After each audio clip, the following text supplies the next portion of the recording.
projeto Coisas de Mãe, e hoje é um pouco diferente, né? Nós estamos fazendo no estúdio, porque vai ser uma gravação online.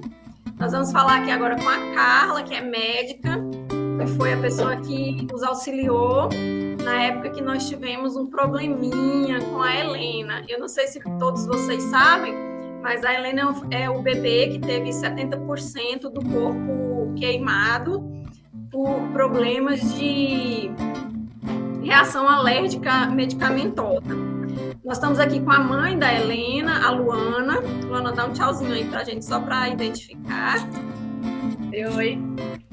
E com a Carla, que é a médica que auxiliou a gente. A gente vai bater um papo sobre isso.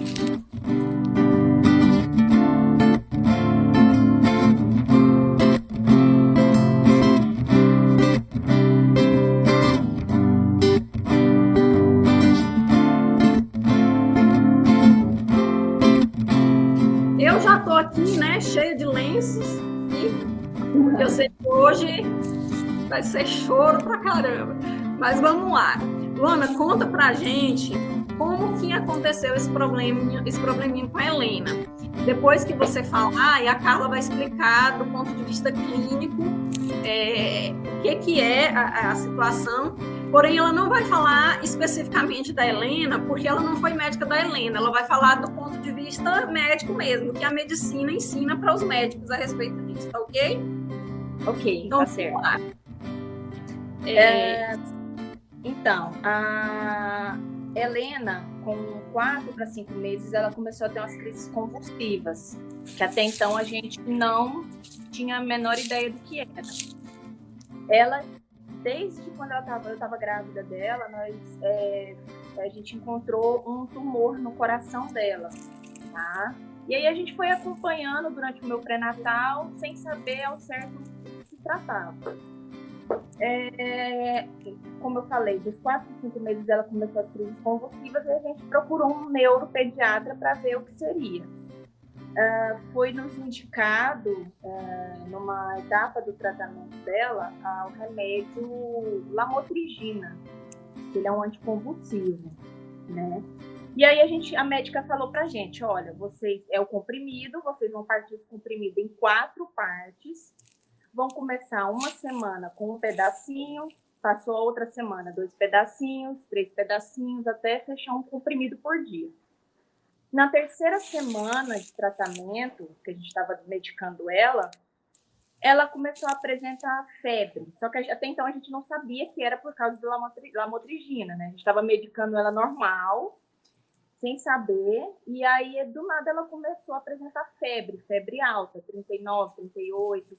A gente medicava com paracetamol, e aí passava o efeito do remédio, febre voltava. Passou um tempo, ela começou a apresentar umas pintinhas no corpo, que essas pintinhas foram aumentando. E isso a gente indo em médicos. A gente levou ela em 3 médicos e nenhum médico nos disse o que era de fato, né? Eles falavam que podia ser rosácea ou alguma coisa, dengue, alguma coisa assim, né? E essas manchas aumentando, e foi muito rápido. Foi questão de dias. Um dia eu fui medicar a Helena, que eu segurei o rosto dela, tinha uma bolha no rosto dela, estourou, e aí ficou em carne viva, que foi a hora que eu desesperei, falei para o meu esposo, vamos para o hospital, porque não tá certo. Luana, eu lembro que à época o Hugo até passou fotos para a gente. Você autoriza a gente a divulgar essas fotos, até para que mães que estejam assistindo... se de repente, sei lá, um alerta, né? Desperta, porque vê uma coisa parecida. Não que eu esteja querendo expor a Helena de maneira nenhuma, mas eu acho que é um alerta para mães mesmo, porque para não deixar chegar no ponto que chegou. Com certeza. Tanto que se a gente soubesse, ou se algum médico, que no caso atendeu ela, soubesse, tivesse uma noção, às vezes o que ela teria sofrido muito menos, né? Porque a Helena ficou 50 dias. A gente ficou 50 dias, passamos por 3 hospitais, né? Então, assim, se a gente tivesse descoberto no início, às vezes ela não teria passado por tudo que ela passou, né? Então, assim, eu autorizo, eu acho super válido, porque é uma doença rara, né? A Helena, na verdade, ela passou por duas situações que são raras, né? Porque a Helena teve Steven Johnson, que foi para a NET. O Steven Johnson, a doutora depois quiser me corrigir, o Steven Johnson é até 30%, né, de queimadura, e a Helena chegou a queimar 84% do corpo dela. Então, ela foi para necrólise epidérmica tópica, se não me engano. Então, assim, acho que nós tivemos que chegar nessa situação para, quando a gente chegou no hospital aqui em Anápolis, que Deus colocou uma moça, ela estava fazendo o nosso cadastro, na hora que eu falei para ela, ela falou, nossa, era só que ser internada urgente, ela está com o Steven Johnson, e foi a primeira pessoa que tocou nesse assunto para a gente, né? Quando começou aquele pesadelo todo que todo mundo acompanhou. Eu lembro que na época o Hugo passou fotos para o Alex, né? A primeira foto que ele passou, eu falei, isso deve ser alergia de alguma coisa que ela comeu. O Alex até comentou isso com o Hugo, né? Eu falei, deve ter comido alguma coisa que deu alergia. A segunda que ele falou, eu falei, não, isso aí tá com cara de sarampo, tá com cara... Então, assim, de um dia para o outro, a Helena se tornou outra criança. Quando vocês procuraram, eu sei que vocês procuraram a UPA antes e tudo, e eles passavam medicamentos e mandavam vocês para casa, mas quando a Helena chegou a ficar internada, o estado dela já era muito grave, a Helena já tinha pele do rosto que desceu e juntou aqui, então aqui, assim, apavorante, todo lugar que você pegava no corpo da criança estava queimado. E agora a Carla me corrige se eu estiver errada, mas a questão da dor, né? Que o que a gente vê é o externo, é claro que dói, mas as mucosas, os olhos, o Steven Johnson atinge muito a visão, ouvido, boca, as partes íntimas. Então, você imagina, eu lembro que a Luana me relatou que teve que limpar a Helena e quando ela foi limpar, saía a pele. Então, você imagina a dor dessa criança. E sem estar entubada, sem estar num ambiente, então, digamos assim... A síndrome do Steve Johnson, ela é de difícil diagnóstico, porque nos primeiros dias o paciente tem esses sintomas que a Luana relatou, que são sintomas similares aos da gripe. Então, mais ou menos cerca de 1 a 3 dias antes do paciente apresentar as lesões dermatológicas, ele tem tosse, pode ter dor de garganta, febre, e após 3 dias, mais ou menos 6 dias, o paciente começa a ter essas erosões na pele, que evoluem para bolhas, e depois esse descolamento da pele que se assemelha muito com queimadura, por isso que às vezes é confundido com queimadura. A gente fala que é similar à queimadura pelo aspecto da serosidade, que é eliminada pela lesão. Então, o paciente não consegue se alimentar, porque compromete a mucosa oral, a mucosa dos olhos, a mucosa dos genitais, a orofaringe. Tem complicações que o paciente tem erosões no esôfago. Tem uma complicação super comum que aconteceu com ela, que é a NET. Quer dizer, então, que até para respirar dói. Isso, porque a mucosa da laringe, né? Ou é a faringe? Também fica comprometida. Isso. A faringe fica comprometida e ela também atinge a parte pulmonar. O paciente tem também comprometimento pulmonar. Carla, fala um pouco para a gente como que é a esclerose tuberosa do ponto de vista associada. Tá, eu vou fazer um resumão, então. Tá. Pode então, falar. a esclerose tuberosa é uma doença rara, é uma doença pouco conhecida, que tem uma origem genética. Ela tem um difícil diagnóstico. Os pacientes apresentam nódulos no cérebro, em órgãos vitais, como o cérebro, o coração. Tem um comprometimento renal, oftalmológico e dermatológico também. Na parte dermatológica, os pacientes apresentam manchas pelo corpo e pode apresentar nódulos na face com aspecto de acne. Então, os pacientes podem... É de difícil diagnóstico por causa dessas alterações psicológicas que o paciente tem, que são confundidas às vezes com outras anomalias psiquiátricas. Então, o paciente pode ter um pouco de déficit, então isso é confundido às vezes só com TDAH, que é déficit de atenção e hiperatividade. O paciente, em alguns casos, tem demência mental. em 50% dos casos, o paciente pode evoluir com autismo, tá?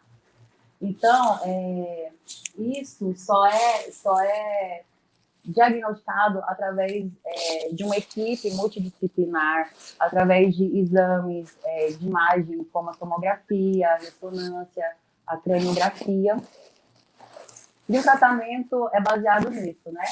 Nesse acompanhamento multidisciplinar, de equipe médica, neurologista, dermatologista, e também de psicólogos, acompanhamento da fisioterapia também, e as medicações que são os anticonvulsionantes, porque o paciente pode apresentar episódios de convulsão, principalmente nos primeiros 18 meses de vida, que foi o caso da Helena, né?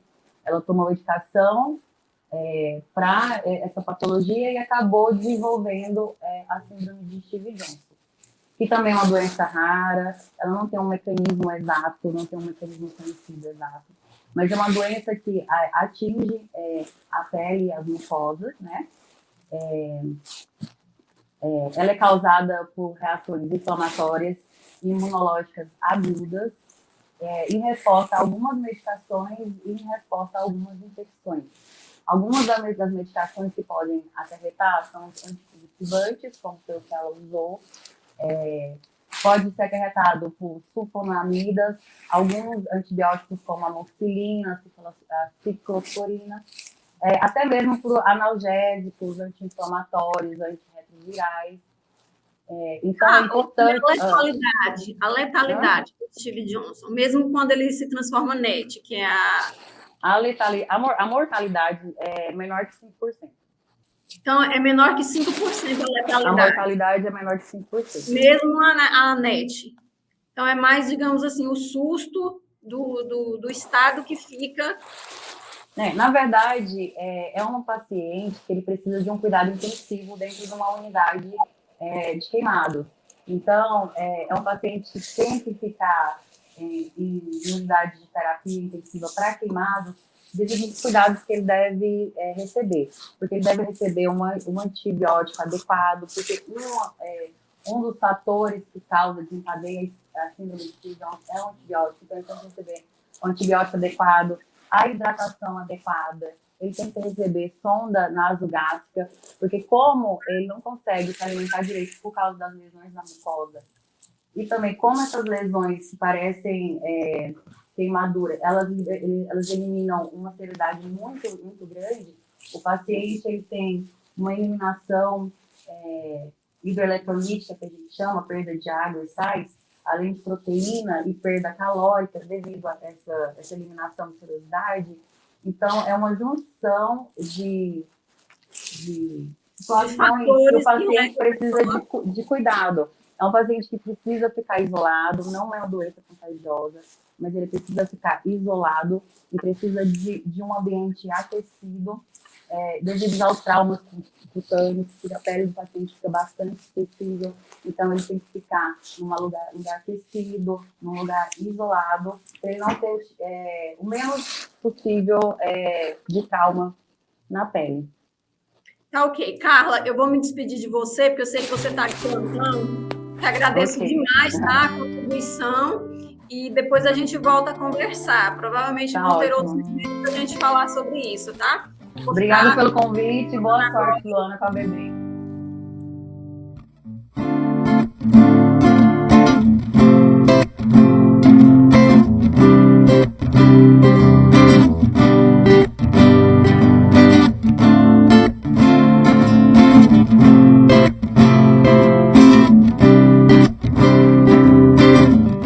Estamos retomando agora a gravação com a Luana, mãe da Helena, porque no dia que a gente estava com a Carla, a gente não conseguiu um acesso legal à internet, não conseguimos gravar com ela. Ela tinha explicado para a gente como que é a questão da síndrome da Helena e como que foi desencadeado o problema com o Steve Johnson.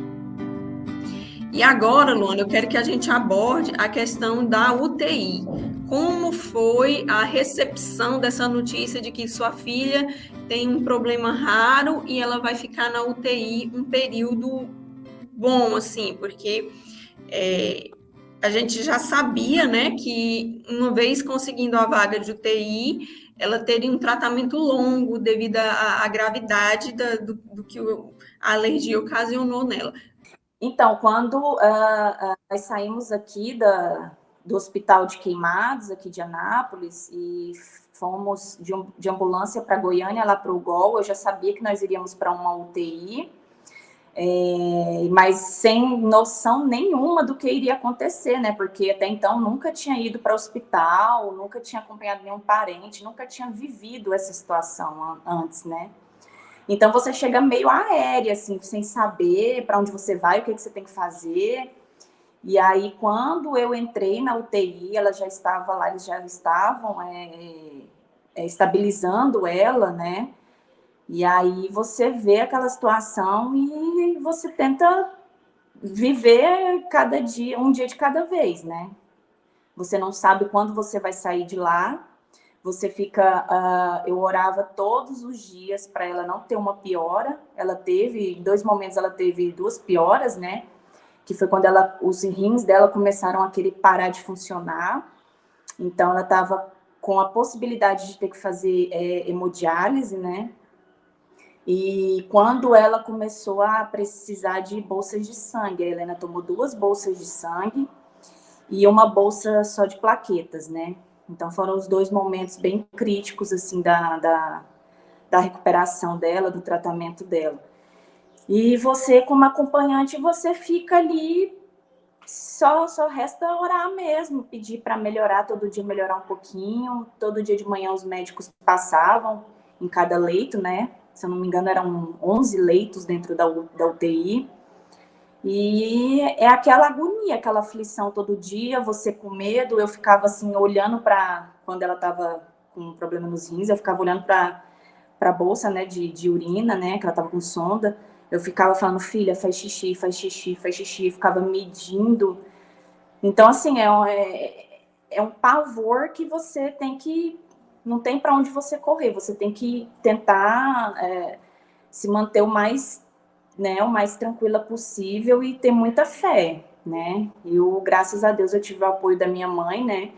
Quando eu realmente não estava aguentando mais, porque não é fácil, o UTI fica com as luzes ligadas 24 horas, direto, né? Então, é movimentação de pessoas 24 horas, chega paciente, sai paciente. Então, ali você não consegue dormir direito, você não consegue comer direito. Eu saía para comer rapidão e voltava. E aí, quando eu estava mesmo no meu limite, assim, que eu tive crises de ansiedade, né? Quando eu estava vendo, eu via que eu suava frio, que eu estava com taquicardia, que eu ficava bem, né? Eu ligava para minha mãe, mãe, por favor, me ajuda, fica aqui para mim uns 2 dias para dar uma respirada. E aí, graças a Deus, a minha mãe ia e eu conseguia não descansar, mas eu conseguia pelo menos ver o dia, ver a noite, comer alguma coisa diferente, assim. E fomos levando. Nesses 50 dias, graças a Deus, eu tive minha mãe e Deus sempre, muita fé, e deu tudo certo no fim, graças a Deus. Tanto que no dia que a Helena teve alta, porque foram 30 dias de UTI, né? Mas ficamos mais uns dias na enfermaria.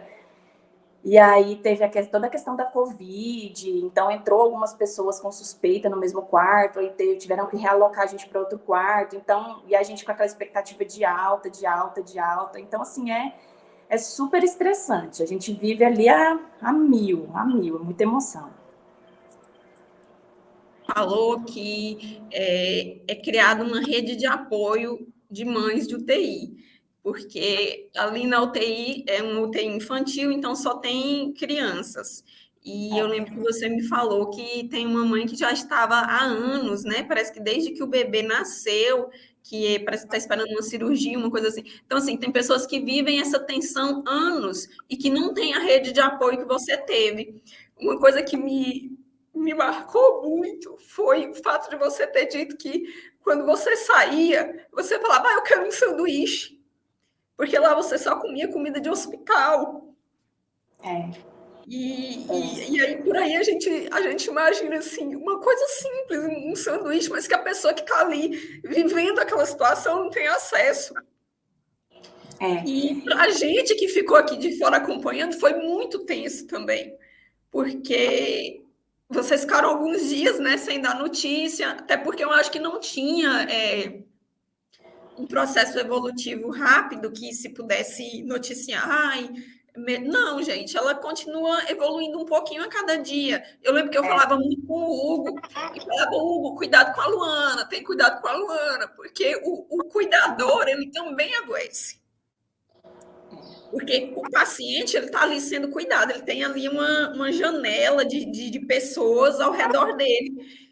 E às vezes é como a mãe, quando tem bebê, todo mundo está ali para cuidar do bebê, mas esquece que a mãe também precisa de cuidado naquele momento, porque ela é uma mãe recente, tudo.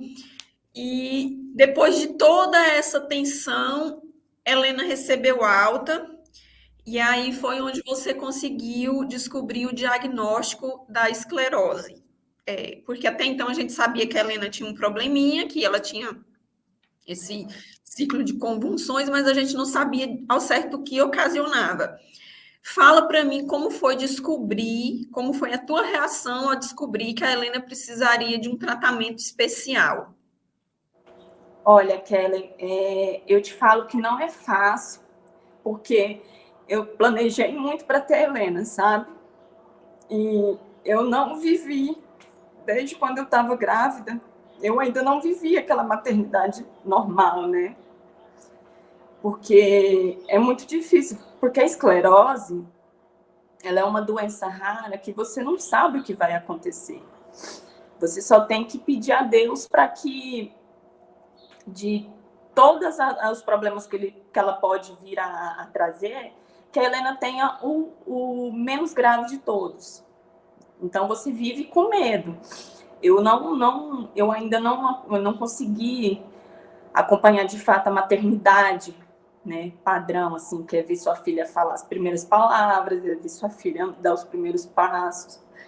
A Helena ainda não consegue, ela ainda não se desenvolveu, né, não chegou nessa etapa da vida dela, né? O desenvolvimento dela é muito lento, né? Porque ela tem as crises convulsivas, né? Porque a esclerose, como a doutora Carla falou na outra entrevista, desenvolvem-se tumores benignos, né? Raramente são casos que dá tumores graves, malignos, mas são tumores benignos que crescem em alguns órgãos vitais do corpo, né? Geralmente comum de acontecer no coração, que é o que a Helena tem desde quando eu estava grávida dela. Ela já se desenvolveu como um feto com esse rabidomioma no coração, e ela tem os túberes no cérebro, que são pequenos tumores no cérebro. Mas a esclerose, ele pode desenvolver tumor nos rins, raramente nos pulmões, mas pode desenvolver. Então, a gente tem que ter fé e pedir muito a Deus para que o caso da Helena seja o menos grave possível, que não se desenvolva tantos tumores e que ela possa ter uma vida relativamente o mais normal possível. Só que enquanto a Helena tem essas crises convulsivas, que são por causa desses tumores cerebrais, ela não consegue se desenvolver tão rapidamente como é o comum, né? Então, a gente vem, desde que a Helena nasceu, a gente vem tentando controlar essas crises convulsivas, só que no caso da esclerose, são crises bem difíceis controle, né? Mas a gente está fazendo de tudo, a gente faz de tudo, a gente corre atrás, a gente está tendo acompanhamento da neuropediatra e todo tipo de tratamento, medicação que infelizmente, durante essa tentativa de controle de crise convulsiva, ela tomou lamotrigina, que foi o que desencadeou o Steven Johnson, né? Então, nós como pais, a gente sabe que ela tem uma doença rara, é uma mutação, né? No caso da Helena foi uma mutação, porque a esclerose, ela pode ser genética, se eu tivesse, ou o pai dela, o Hugo, tivesse, né, que passa para o filho, as chances são grandes, ou a mutação, que no caso da Helena foi uma mutação, né? Ela foi sorteada, infelizmente, né? Com essa doença rara. Então, o que a gente pode fazer como pais dela é tentar de tudo. Tudo que está aí na medicina atual. A gente tem falado com outros pais de filhos com esclerose, a gente tem conversado com a neuropediatra, a gente questiona muito a neuropediatra dela.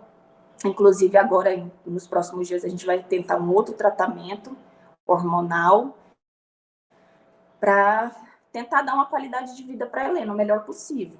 Nós, como pais, a gente só tem que fazer isso. Eu acho que todo pai que ama o filho, que quer ver o filho bem, é correr atrás. É o que a gente tem feito. Graças a Deus, ela está bem.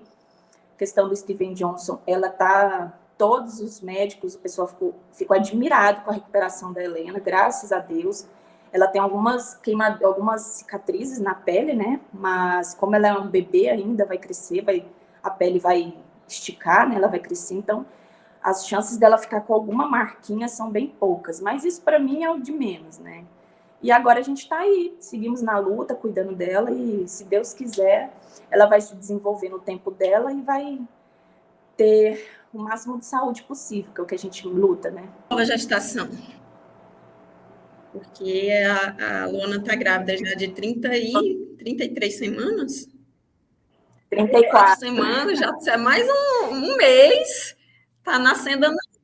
Aí como é que a gente vai lidar agora? Porque eu estou daqui, mas eu também estou acompanhando. E aí, assim, é bem difícil também, né? Porque quando eu descobri que a gente não estava planejando, foi um susto, foi difícil, porque aí você vem acompanhando tudo que está acontecendo com a sua filha, né? Com essa questão de doenças raras, porque aí quando você descobre que você é uma mãe rara, de um filho raro, e aí você começa a pesquisar quantas doenças raras existem, você entra num mundo, na parte da maternidade, que poucas pessoas, né, participam desse mundo. Então, você começa a ficar, meu Deus, né? Então, quando eu descobri que eu estava grávida de novo, eu fiquei em choque, assim, porque vem todo aquele medo, né, de, meu Deus, será que vai acontecer de novo? E aí você fica, assim, meio apavorada. Tanto que nessa gestação agora, geralmente quando a gente está grávida, que vai para ultrassom, a gente vai super feliz, né? Ai, vou ver o neném e tal. Eu já vou com medo, assim, eu já peço para os médicos, olha o coraçãozinho dela, vê se está tudo certinho, porque eu sei exatamente como que é, né? Eu lembro da ultra, do eletrocardiograma da Helena. Então, a Helena tem os 4, não sei explicar, né, certinho, mas no coração tem os 4 câmarazinhas lá, e aí o rabdomioma dela tá bem no meiozinho, assim, né? Você vê uma massinha branca. Deu uma travada e parou exatamente quando você falou da massinha branca, que quando você vai fazer o ultrassom, tem a questão da massinha branca, você sabe exatamente como é. Aí eu sempre vou para ultrassom dessa gestação tensa, né? Porque eu sempre peço pro doutor dar uma olhadinha, doutor, olha, vê se tá tudo bem. E graças a Deus tá tudo evoluindo certinho, tá tudo sem suspeita de nada. Mas quando a Ana Júlia nascer, também a gente quer fazer logo que a Helena ela fez um exame, né, genético para diagnosticar esclerose tuberosa, né? E aí, assim que a Ana Júlia nascer, a gente também quer ver se faz logo esse exame genético também, para tirar, né, para desencargo de consciência, né? Mas, se Deus quiser, a Ana Júlia vai vir super saudável, vai ajudar muito a Helena, vai ser muito um apoio para a irmã dela, eu tenho certeza disso. Deus sabe o que faz, Deus não... Depois de tudo que eu passei, assim, a gente sabe que Deus tem todo o plano certinho na vida da gente, né? E eu tenho certeza que a Ana Júlia vai vir para ajudar bastante a irmã dela. Tá certo. Eu tenho muita fé também que vai ser bênção, sim. Não que a Helena não seja, porque a gente sabe que ela é bênção e que todo filho, mesmo que venha com síndrome rara, com algum problema, ele vem para nos educar de alguma forma, nos melhorar. E eu acho que a Helena, ela não é minha filha, mas eu tenho um carinho muito grande pela sua família. E você sabe que eu sofri junto. E tudo que a gente pôde fazer foi feito. Eu sei. Então, assim, sintam-se acolhidos. E sim, aqui é a nossa casa, é a nossa família. Eu sei. Mostra a Helena pra gente. Eu acho que tá todo mundo doido pra ver a Helena. Deixa eu pegar ela aqui, peraí. Fala oi pra tia Kelly. Beleza! Oi, tia Kelly! Tirou ela da televisão, tá olhando pra lá já. Dá um beijo pra ti. Olha. Oi, gente. Dá um sorriso. Cadê o sorriso? Cadê? Você tá se vendo na tela? É? Luana, brigadão, viu? Te agradeço demais e tamo junto. Te agradeço demais, viu? E ó, fiquem com Deus. Tamo junto. Amém. Beijo. Obrigada, gente. Eu que agradeço. Tchau, tchau. Tchau.